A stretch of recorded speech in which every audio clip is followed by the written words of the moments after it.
Indonesia is not all right. This is Indonesia's 7th president, and he is messed up. Here's the story behind it. When Jokowi was elected in 2014, he was seen as the good guy because he came from a very humble background. So people began to believe he would destroy corruption and elite dominance as Indonesia's president. However, as he is reaching the end of his 2nd term, he's no longer the good guy like he used to be. And this is because he's been trying to build a political dynasty with his children. His oldest son, Gibran Rakabuming, is now the Indonesia's vice president. But the problem is he was not supposed to be able to run for presidential election because he is 36 years old.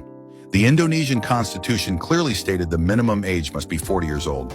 But guess what? He was granted the right to run as vice president. And this happened due to a constitutional court decision that was presided over by Anwar Usman, or Jokowi's brother-in-law and the uncle of Gibran. So they changed the law so that Gibran can partake in the election. But it doesn't end here. Gibran's brother, Kelicikan, is just as troublesome. Not only he became the chairman of a political party just 2 days after joining in, he also got a big ugly scandal.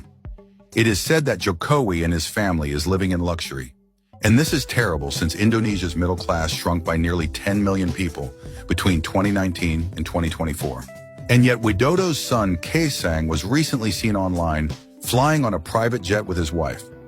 Local media reports found that the private jet was a Gulfstream G650ER, which costs an average 300 million rupiahs per hour. Wow, that's a lot of money. Talking about scandal, Gibran also got one, and actually a lot worse. In the past, the elected president, Prabowo Subianto, used to be the political rival of Jokowi, so both of their supporters weren't in a good term. But here's the real problem. There is this chat forum called Kaskus. It's like Reddit and Quora if you don't know.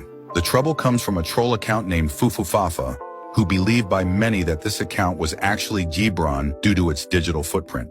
This stupidly named account is known to have posted insults against Prabowo before the 2019 elections. He's saying things like, "Your son is gay. You got fired from the military. You ain't got no wife. And your supporters are radical Islamists." Well, I gotta say, he's busted because of his own stupidity. We must not become like him, guys.